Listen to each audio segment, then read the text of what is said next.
अच्छा, हम लोग इसको स्टैक रख लेते हैं, या अगर STL के साथ हम लोगों ने अलाइन कर रहे हैं तो STL के अंदर हमारे पास स्मॉल लेटर्स में बुक के अंदर आपके पास जो है वो फर्स्ट लेटर जो है वो कैपिटल है।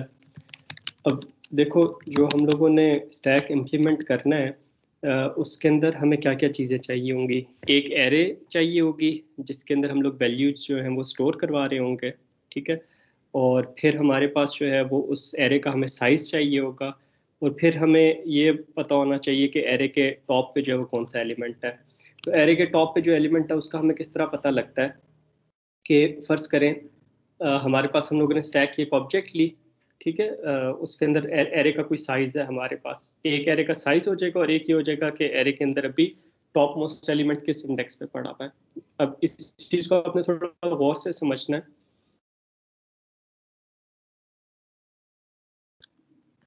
Okay, we would just see the software.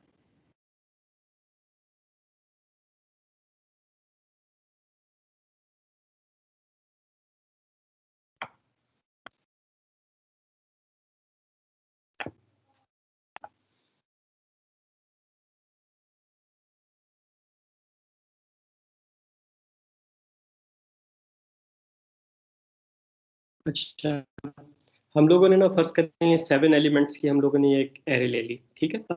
इसके अंदर एक हमारे पास ये एरे हो गई, इसका हम लोगों ने नाम रख दिया कि ये हमारे पास जो है वो एक एरे है, ठीक है। दिस इज लेट्स से इसको हम लोग डाटा कह देते हैं कि एरे का जो हमारे पास नाम है वो जो है हमारे पास डाटा है, ठीक है। This is the array. और फिर हम लोग जो है वो क्या करते हैं, just let me make it bigger। अच्छा, ये हमारे पास एरे हो गई, ये डायनेमिकली हम लोग जो है वो उस एरे को जब एलोकेट करेंगे। फिर हमारे पास ये होगा कि एक तो ये चीज़ है कि एरे का साइज कितना है, ठीक है। वो लेट्स से हम लोग कंस्ट्रक्टर में बता देंगे कि इतने साइज की हमें एरे चाहिए। तो एक हमें वेरिएबल चाहिए होगा साइज, जिसकी वैल्यू हमारे पास चेंज नहीं होगी। साइज लेट्स से हमारे पास इस केस में जो है वो 7 है, कि हमारे पास एरे के अंदर जो है वो 7 एलिमेंट्स हैं, ठीक है। और एक हमारे पास जो है वो इसके अंदर वेरिएबल हो जाएगा, टॉप का हमारे पास एक वेरिएबल हो जाएगा जिसके अंदर हम लोग जो टॉप मोस्ट एलिमेंट होगा उसको पॉइंट कर रहे होंगे। Now I would repeat the things. 3 variables हम लोग ले रहे हैं स्टैक को इम्प्लीमेंट करने के लिए। एक डाटा के नाम से एरे, जिसके अंदर हम लोग वैल्यूज को जो है वो स्टोर करेंगे। एक हमारे पास उस एरे का साइज है, लेट से उससे हम लोग एस का वेरिएबल ले लेते हैं या एन का वेरिएबल ले लेते हैं। साइज हमारे पास जो है वो एन एलिमेंट्स है, एन एलिमेंट्स नहीं है, मैक्सिमम एन एलिमेंट्स हम लोग इसमें स्टोर करा सकते हैं। तो इस एरे का जो साइज है वो हम लोगों ने एन ले लिया, ठीक है। और फिर टॉप मोस्ट एलिमेंट किस इंडेक्स पे पड़ा हुआ है। इनिशियली जब हम लोगों के पास स्टैक में कोई एलिमेंट नहीं पड़ा हुआ तो हम लोग उसके अंदर टॉप के अंदर -1 स्टोर करवा देते हैं। जिससे कि जी अभी हमारे पास एरे के अंदर जो है वो कोई कोई वैल्यू नहीं पड़ी हुई हमारे पास, उसके अंदर हम लोग उसके अंदर जो है वो -1 जो है वो स्टोर करवा देते हैं। अब हम लोग करते क्या है कि हमारे पास पहली वैल्यू आई, ठीक है। पहली वैल्यू किस तरह आएगी, उसके लिए हम लोग साथ साथ कोड भी लिख लेते हैं। ओके, हम लोग क्या करेंगे, जो हमारे पास एडीटी है उसका हम लोग जो है वो सबसे पहले उसका हम लोग एक ऑब्जेक्ट क्रिएट करेंगे, स्टैक एस, ठीक है। लेट से हम लोग पहले इंटीजर स्टैक ले लेते हैं, इंटीजर के लिए स्टैक बनाएंगे, फिर बाद में उससे जो है वो हम लोग जेनेरिक कर देंगे, टेम्पलेट्स यूज कर लेंगे उसके अंदर। हम लोग क्या करेंगे, एस डॉट पुश 5। तो अब ये वाला ऑपरेशन करने से, एस डॉट पुश 5 करने से हमारे पास क्या होगा कि स्टैक के अंदर एक वैल्यू 5 जो है वो चली जानी चाहिए। अब ये जो कोड लिख रहे हैं ये हम लोग स्टैक को यूज करने का कोड लिख रहे हैं कि स्टैक हम लोगों ने एडीटी इंप्लीमेंट कर लिया, अब हम लोग उसको यूज कर रहे हैं। तो एस डॉट पुश 5 हम लोग लिखते हैं। तो इससे हमारे पास क्या होगा, इंडेक्स 0 पे जो है वो हमारे पास 5 चला जाएगा। और हम लोग कहेंगे कि टॉप टॉप मोस्ट एलिमेंट जो है वो कौन से इंडेक्स पे पड़ा हुआ है, वो हमारे पास इंडेक्स 0 पे पड़ा हुआ है, ठीक है। तो टॉप हमारे पास जो है वो चेंज हो जाएगा इंडेक्स 0। अब होगा क्या कि अगर हम लोगों ने स्टैक के अंदर देखना होगा कि स्टैक के टॉप पे कौन सा एलिमेंट पड़ा हुआ है, तो हम लोग सिर्फ टॉप, हमें पता है कि टॉप वैल्यू जो है उसका इंडेक्स 0 है, उससे हम लोगों ने वेरिएबल टॉप के अंदर जो स्टोर करवाया हुआ है, जस्ट हम लोग क्या करेंगे कि उसके अंदर इंडेक्स 0 के ऊपर जो है वो हम लोग उसको एक्सेस कर लेंगे।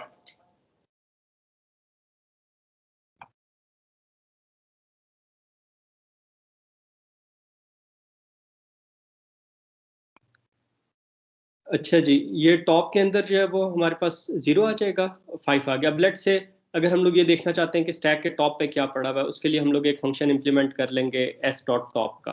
ठीक है, सी आउट कर सकते हैं या I N T X is equal to S dot top. तो अब टॉप का फंक्शन क्या करेगा, हमें यह बता देगा कि स्टैक के टॉप पे कौन सा एलिमेंट पड़ा हुआ है। तो ये फंक्शन कैसे काम करेगा, ये फंक्शन हमारे पास इस तरीके से काम करेगा कि ये देखेगा कि टॉप के अंदर वैल्यू क्या पड़ी हुई है।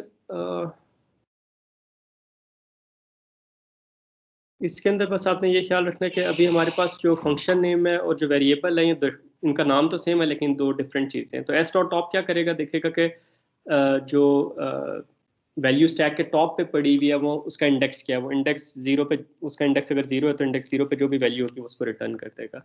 फिर अगर हम लोग एक और एलिमेंट पुश करते हैं, एस डॉट पुश टू हम लोग पुश करते हैं, तो अब हम लोगों के पास जो है वो इंडेक्स, जो नेक्स्ट अवेलेबल इंडेक्स होगा उस पर हम लोग 2 स्टोर करा देंगे और टॉप को प्लस प्लस कर देंगे। ठीक है, टॉप अप जो है वो हमारे पास 1 हो जाएगा। अच्छा, अब हमारे पास टॉप मोस्ट वैल्यू जो है वो इंडेक्स 2 पे पड़ी हुई है। अब अगर हम लोग एस डॉट टॉप को जो है वो हम लोग कॉल करते हैं, तो हमें जो है वो क्या मिल जाएगा, हमें जो है वो 2 जो है वो मिल जाएगा। ठीक है, अब दोबारा एस डॉट टॉप को कॉल करेंगे तो हमारे पास 2 जो है वो मिल जाएगा। तो इस तरीके से हम लोग वैल्यूज जो है वो पुश करते जाएंगे। अगर किसी वैल्यू को हम लोगों ने रिमूव करना है, जिस तरह हम लोग ये कहते हैं कि एस डॉट पॉप, पॉप का फंक्शन क्या करेगा, स्टैक से एलिमेंट को रिमूव कर देगा। तो हमारे पास उससे क्या होगा कि टॉप को जो है वो हम लोग माइनस माइनस कर देंगे, टॉप जो है वो हमारे पास 0 हो जाएगा। ये वैल्यू यहाँ पे 2 पड़ा रहेगा, लेकिन नेक्स्ट टाइम जब हम लोगों ने कुछ वैल्यू पुश करनी होगी तो 2 जो है वो ओवरराइट हो जाएगा नई वैल्यू से। तो इस तरीके से हमारे पास जो है ये हम लोग एक एरे ले लेंगे, उसका साइज ले लेंगे n, और फिर हम लोग एक वेरिएबल ले लेंगे टॉप का, कि टॉप मोस्ट एलिमेंट अभी कौन से इंडेक्स पे है। यहाँ पर नेचुरली आपके जहन में एक चीज़ आ सकती है कि जब हमारे पास स्टैक के अंदर 5 इंसर्ट करवाया, फिर 2 इंसर्ट करवाया, फिर लेट से कोई और वैल्यू इंसर्ट करवाई, 7 इंसर्ट करवाई, तो why do we store it then in this way, right. हम लोग इस तरह क्यों नहीं करते कि हमारे पास जो टॉप मोस्ट वैल्यू है अगर वो 7 है तो वो हमारे पास इधर आए, सेकंड वैल्यू को 2 है वो इधर आए, और जो बॉटम मोस्ट वैल्यू जो सबसे पहले इंसर्ट की थी वो नीचे आए। तो इसका मुझे कोई जवाब देगा कि हम लोग इस तरह क्यों नहीं कर रहे कि जो हमारे पास टॉप मोस्ट वैल्यू है वो हमेशा इंडेक्स 0 पे पड़ी, और जो वैल्यू हमारे पास सबसे पहले इंसर्ट हुई थी वो हमारे पास सबसे आखिरी इंडेक्स पे पड़ी हो। Does anyone have answer for it?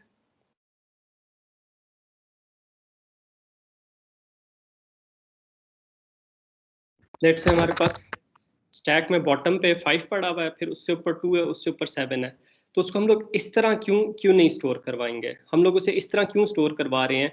हम लोग ये कहते हैं कि this is the wrong pay and the right pay is okay, this is the wrong pay and this is the right pay. Just think about it कि अगर stack के अंदर 5 पड़ा हुआ है टॉप पे, फिर हमारे पास सॉरी 7 पड़ा हुआ है टॉप पे, फिर 2 पड़ा हुआ है, फिर 5 पड़ा हुआ है, तो हम लोग कहते हैं कि ये जो लेफ्ट साइड पे तरीका है ये गलत तरीका है, और जो राइट साइड पे तरीका है ये हमारे पास जो है वो सही तरीका है। एनी आइडिया कि क्यों क्यों हमारे पास एक तरीके से, राइट तरीके से क्यों स्टोर करवा रहे हैं? सर स्टैक तो मतलब होना तो राइट तरीका जो है इस तरह से होना चाहिए, क्योंकि जो पहले वैल्यू हम पुट करते हैं फिर उसके ऊपर और आती है, उसके ऊपर स्टैक तो ऐसे ही बनता है। तो लेफ्ट साइड वाला तरीका सही है या राइट साइड वाला? राइट साइड वाला सही है सर। सर फिर हमें इसके ये अंदर तो देखो, अब स्टैक के टॉप पे एक और कोई वैल्यू आएगी, लेट से 9 आ गया हमारे पास, तो वो हमारे पास इंडेक्स 3 पे स्टोर हो जाएगी, वो ठीक होगा। लेफ्ट साइड वाली अप्रोच में क्या मसला है? सर हमें एक एलिमेंट सर को ऐड करवाने के लिए पूरी एरे को मूव करना पड़ेगा। एक्सीलेंट एक्सीलेंट हमारा। अब देखें, अगर हम लोगों ने लेफ्ट साइड वाली अप्रोच जो है वो हम लोग यूज करते हैं, और इनफैक्ट जो लेफ्ट साइड वाली अप्रोच उसके अंदर टॉप जो है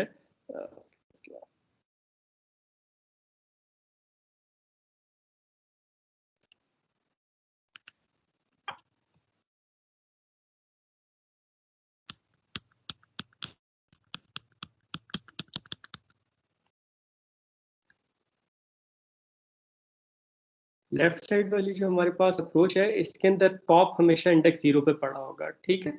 अगर हम लोगों के पास फर्स्ट करो 9 आया, तो हमारे पास जो राइट साइड वाली अप्रोच है उसके अंदर हम लोग क्या करेंगे, टॉप को प्लस प्लस करेंगे, नया एलिमेंट यहाँ पे स्टोर करा देंगे।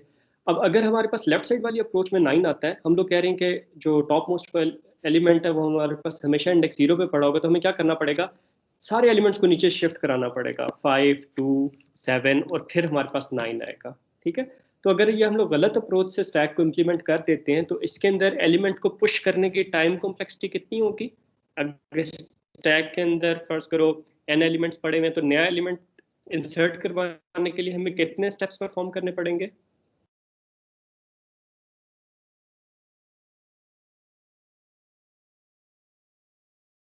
n स्टेप्स परफॉर्म करने पड़ेंगे ना, कि 2 वाले को हम लोग 3 पे लेके आएंगे, 1 वाले को 2 पे, 0 वाले को 1 पे और 0 पे नया एलिमेंट जो स्टोर कर पाएंगे। और अगर हम लोग ये राइट अप्रोच यूज करते हैं, तो इसके अंदर हम लोगों ने क्या करना है, सिर्फ जो नया एलिमेंट है टॉप को प्लस प्लस करना है और उस इंडेक्स पे नया एलिमेंट जो है वो हम लोगों ने स्टोर करवा देना है, ठीक है। यहाँ तक चीज, यहाँ तक कोई क्वेश्चन आप लोगों का।